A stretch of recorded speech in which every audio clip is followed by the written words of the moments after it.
Hey guys, Oblivion here, coming at you with some replays. Right now I'm going to be showing you guys some replays with my Zexo weapon deck.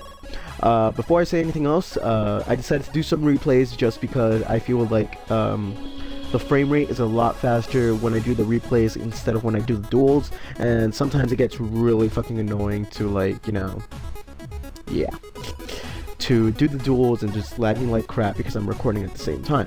Anyways, so I know there's a lot of Zexo weapon videos, you know, Eyes and Ice White Dragon is like starting it or whatever. Everyone's playing Zexo weapons because it's a great budget deck. I mean, E-Dragons can't handle anything that, you know, because Utopia cannot be targeted when it's equipped with the Zexo weapons.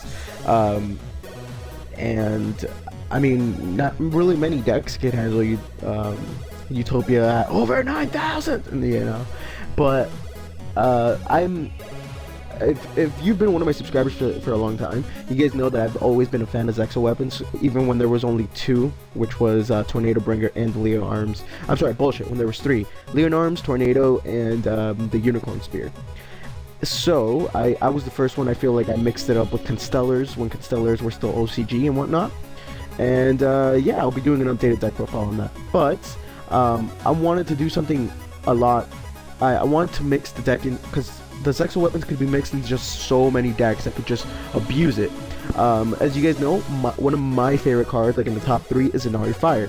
So I have Inari Fire Zexo weapon, and I got my skeleton from the Sacred Crane deck that spams out rank 4s, and I decided to kind of alter it into a Sacred Zexo weapon deck. So I'm just going to be showing you guys 2 quick duels because I don't want to make this video way too long. So yeah guys, let's see, let's start up with the Inari Zexo weapon deck. So this is going to be the Inari version of it. So let's load the replay. Okay, and it's still slow. So right here, you know, you can see that my opponent, I'm calling this, I guess, the Bellow of the Herodic Dragons. I didn't even know this card existed. Bellow of the Silver Dragon. It's a really great card. Basically, target one dragon type normal monster in your graveyard, special summon it. So I open up, you know, not the best hands. I could go for a Utopia, but that's really about it. So I draw into a Tornado Bringer, so I decide to normal summon the Tin Goldfish and use the effect.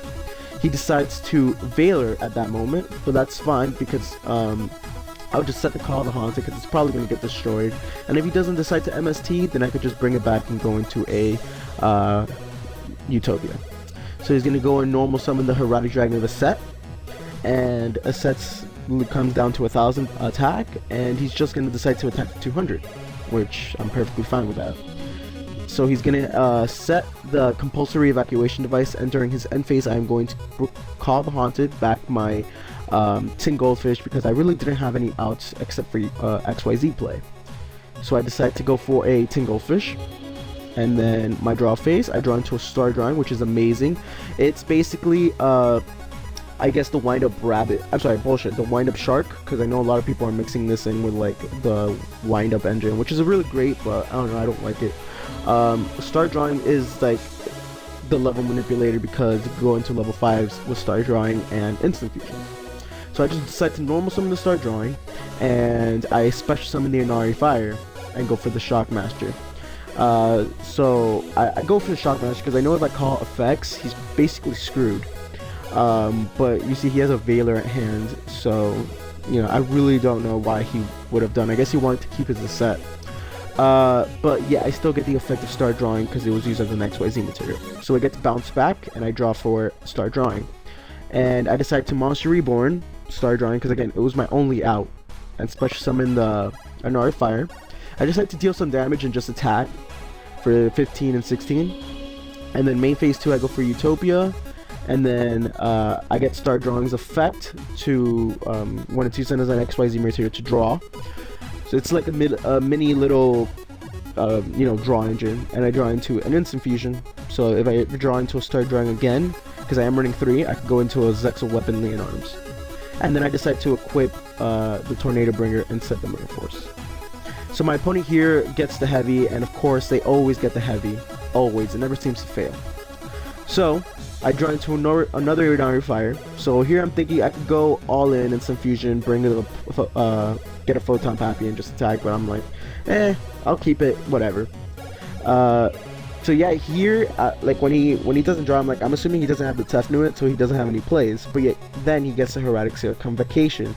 So I'm like, fuck, he's gonna go Tefnuit, then Sue pops, blah blah, and I'm just like, fuck. But he, you know, luckily he doesn't have it, so I'm fine. So he's gonna decide to tribute the Tefnuit, and set the Crystal Dragon. I'm like, okay.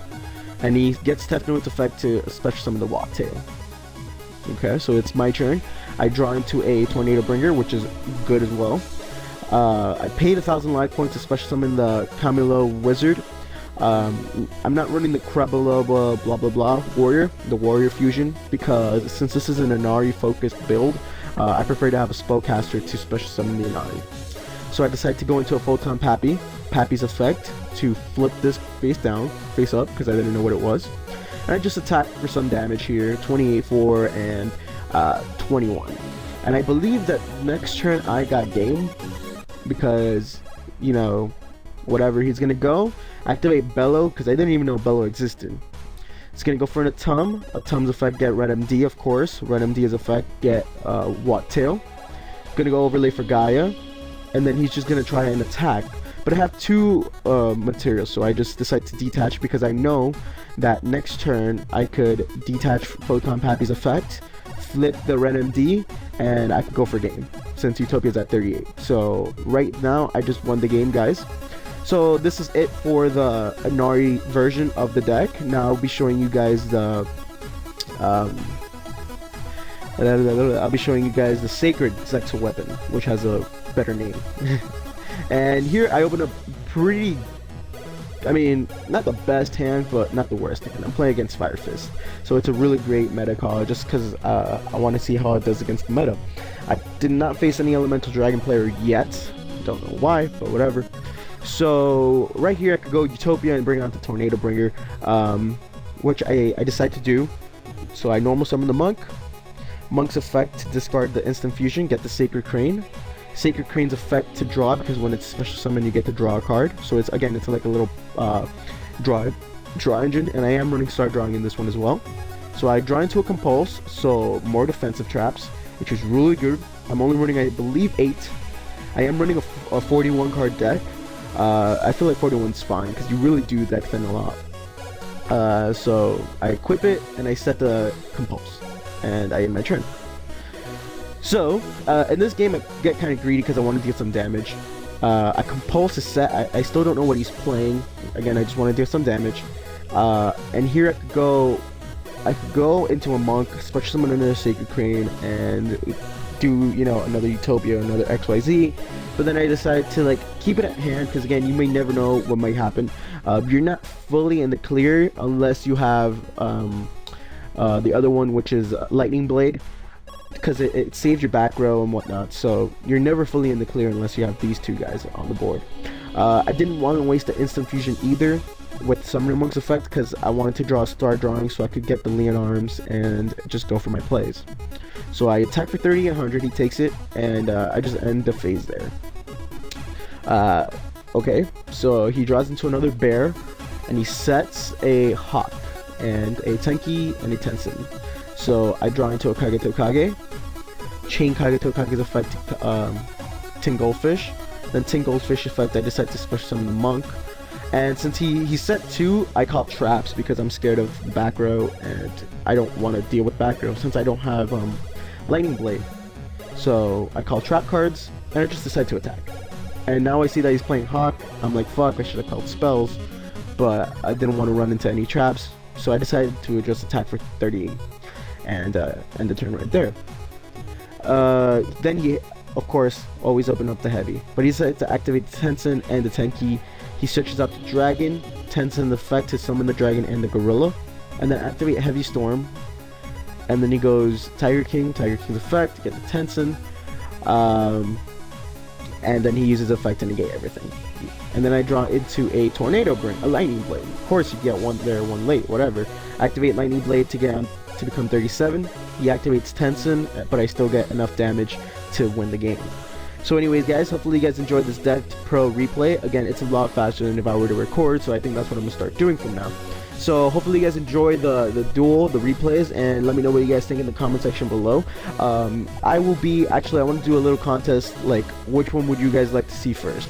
So comment down below to see which deck you would like to see first, the Inari Zexal weapon deck or the Sacred Zexal weapon deck. So let me know, guys. Hopefully you guys enjoyed this dev replay duel, and catch you guys later. Deuces.